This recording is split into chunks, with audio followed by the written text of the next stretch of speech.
বিসমিল্লাহির রহমানির রহিম। সকল প্রশংসা আল্লাহর, সকল ক্ষমতার মালিক আল্লাহ মহান। আসসালামু আলাইকুম আমার প্রাণ প্রিয় সকল আপনজন, কেমন আছেন? আমি আপনাদেরই সামান্য একজন কান্তা আপা আবারও চলে আসলাম। আজকে হচ্ছে 29/6/2025 সাল। আল্লাহর নামে কাজ শুরু করলাম। আমি আমার আল্লাহর ঘরে সালাম ও দোয়া পৌঁছে দিলাম। আমার প্রিয় নবীজির রওজা মোবারকে সালাম ও দোয়া পৌঁছে দিলাম।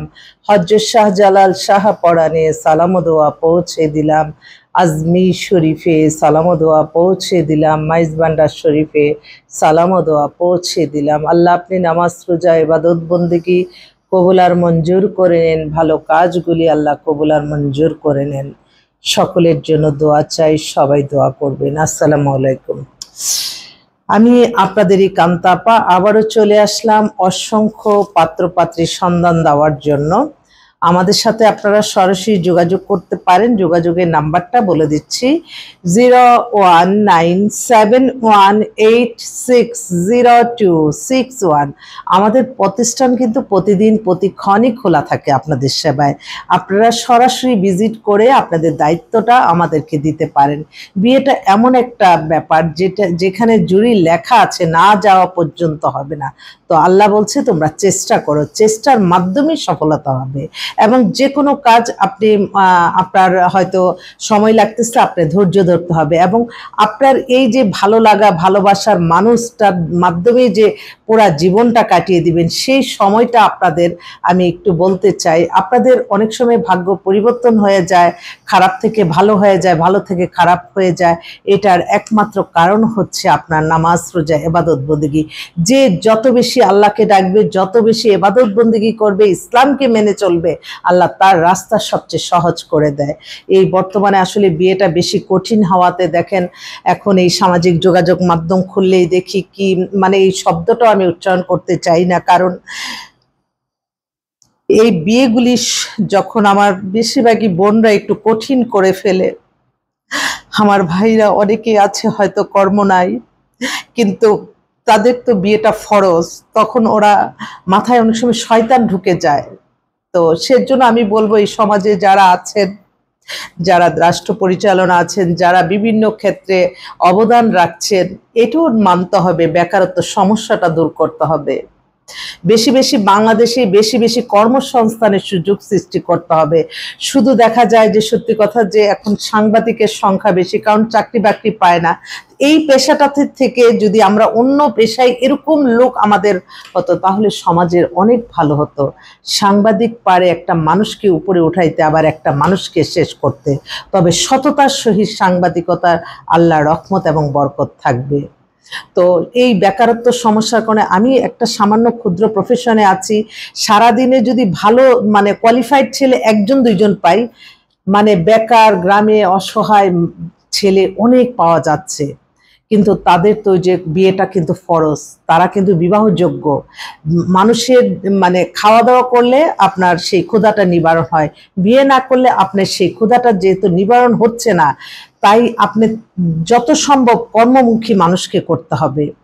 আমি আসলে সামান্য ক্ষুদ্র প্রফেশনাতে হয়তো ছোটোখাটো একটু যতটুকু বলি, এটা বাস্তব অভিজ্ঞতা থেকে বলি, কেউ কিছু মনে করবে না, কারণ মানুষ তো এখন যে কোনো মুহূর্তে মানুষের বিপদ চলে আসে। আমি শুধু আল্লাহর কাছে বলি, আল্লাহ আমার এই ভিডিওটা যাতে কোনো খারাপ মানুষের চোখে না পড়ে, আল্লাহ এত মানুষের কল্যাণের ব্যবস্থা, আল্লাহ কোনো না কোনো ওসিলার মাধ্যমে সমস্যার সমাধান হচ্ছে। আল্লাহ আপনি এই প্রতিষ্ঠানটার জন্য আল্লাহ আপনি দয়া রহমতে দরজা খুলিয়ে দিন। আমি আমার আল্লাহর কাছেই চাই। আল্লাহ ছাড়া অগণিত বাজেট দেওয়ার কেউ নাই, তাই আল্লাহর কাছেই চাইতে হবে। এই মুহূর্তে আসলে অনেক বেটার পরিবারের পাত্রী সিটিজেন বেশ কয়েকটা অবিবাহিত মেয়ে আসছে, তাদের জন্য আমার পাত্র আহ্বান করছি। একটু একটু বলছি কারণ অনেক অফিসে অনেক লোক চলে আসছে। তো তো মেয়ে হচ্ছে আপনার বাবা মারা গেছে, মাদার হচ্ছে একটা গভর্নমেন্ট হাই স্কুলের প্রিন্সিপাল আপা। উনিও ঢাকা ইউনিভার্সিটি থেকে পাশ করা, অনেক ভালো, দেশে বাড়ি ডিস্ট্রিক্ট নোয়াখালী। আর মেয়ের ডেট অফ বার্থ 94, হাইট হচ্ছে 5 ফিট 3, হচ্ছে ইংলিশের লেকচারার, হচ্ছে আপনার ডেনমার্ক থেকে এত এত ডিগ্রি নিচ্ছে এবং অনেক অ্যাওয়ার্ড পেয়েছে। আমারও অনেক অ্যাওয়ার্ড আছে। অনেকে এসে বলে যে আপনার এত অ্যাওয়ার্ড কিসের জন্য। আমি বলি যে আসলে আমি নিজেও জানি না, আমার মনে হয় 500-600 অ্যাওয়ার্ড হয়ে গেছে আমার এই প্রতিষ্ঠান 35 বছরের অভিজ্ঞতায়।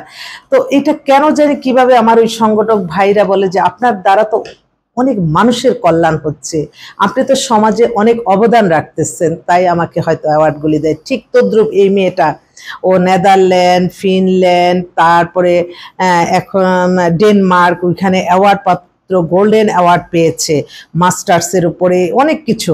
মেয়ে এখন মানে বাংলাদেশে আসছে। তো ওর মা বলছে যে আপা আমার মেয়ে একটা ভালো ছেলে দেন, দেশে হোক বিদেশে হোক, যাতে সে ভালো একটা ছেলে পায়। তো অনেক ভাইরাই আছে যে এরকম মেয়ে খুঁজতেছেন, আপনারা একটু যোগাযোগ করেন ইনশাল্লাহ। আরেকটা বোন, ওনার এক মেয়েকে বিয়ে হয়েছে, এখন আরেক মেয়ের জন্য হচ্ছে কানাডাতে আছে, এমএসসি, অনেক লন্ডনে এমএসসি করতেছে। মেয়ের ডেট অফ বার্থটা কত একটু দেখে বলি, আজকে নতুন আসছে তো। London 99, height 5 feet 3, family background খুবই ভালো। ওর জন্য একটা ভালো ছেলে চাচ্ছে। ওর বাবা হচ্ছে শিল্পপতি।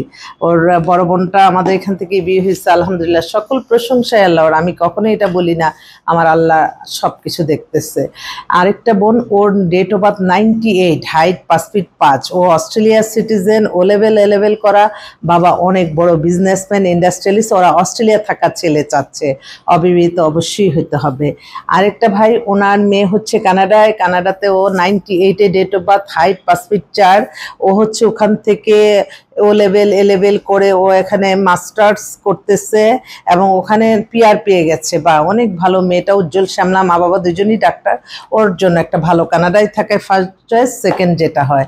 এছাড়া আমেরিকার, তারপরে অস্ট্রেলিয়ার বেশ কয়েকটা, এটা তো দেশের মেয়ে, অস্ট্রেলিয়ার বেশ কয়েকটা, আরো কয়েকটা মেয়ে আসছে, কানাডারও আসছে। তো আমার মনে হয় আপনারা একটু যোগাযোগ করতে থাকেন। লন্ডনে আরেকটা ব্যারিস্টার মেয়েও আসছে, অস্ট্রেলিয়ার একটা শর্ট ডিভোর্সের মেয়ে আসছে, 91-এ date of birth, height 5 feet 5, মেয়েটা ও লেভেল এ লেভেল করা, বিএসসি ফার্মাসিউটিক্যালে, ও অস্ট্রেলিয়া থাকা ছেলেই চাচ্ছে। খুব হ্যান্ডসামই সব। তো আমি আবারও আসবো আপনাদের মাঝে, আপনাদের দোয়া নিয়ে কাজ শুরু করলাম। আপনারা দোয়া করবেন আমার আল্লাহ যাতে সকল কাজে সফলতা দান করেন এবং কোনো খারাপ মানুষের চোখে যাতে আমার এই ভিডিওটা না পড়ে, আমি এই দোয়া চাই সকলের কাছে। সবসময় কোনো খারাপ কোনো কিছু দেখলে আসলে মনটাই খারাপ হয়ে যায়। তো আমি আমার অবজার্ভ করে আমি দেখলাম যে বিয়েটা যত কঠিন হবে সমাজে অস্থিরতা তত বাড়বে। তো একটু কর্মমুখী সমস্ত পরিকল্পনা করলে ভালো হয়।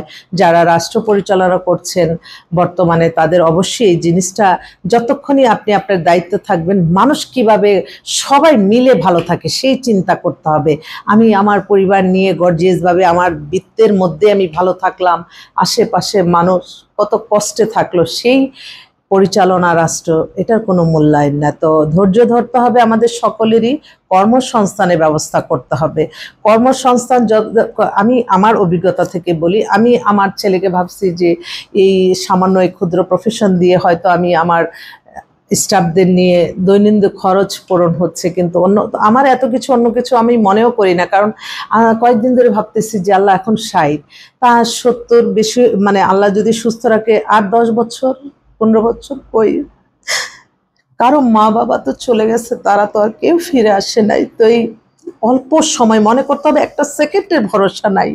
যতক্ষণ সুস্থ আছি, ভালো আছি, মানুষের কল্যাণ করব, কৃপণতা করব না, যেখানে যতটুকু নিজের প্রয়োজন রেখে বাকি দান দক্ষিণা করব, এই মেন্টালিটি থাকলেই কিন্তু মানুষ ভালো থাকবে।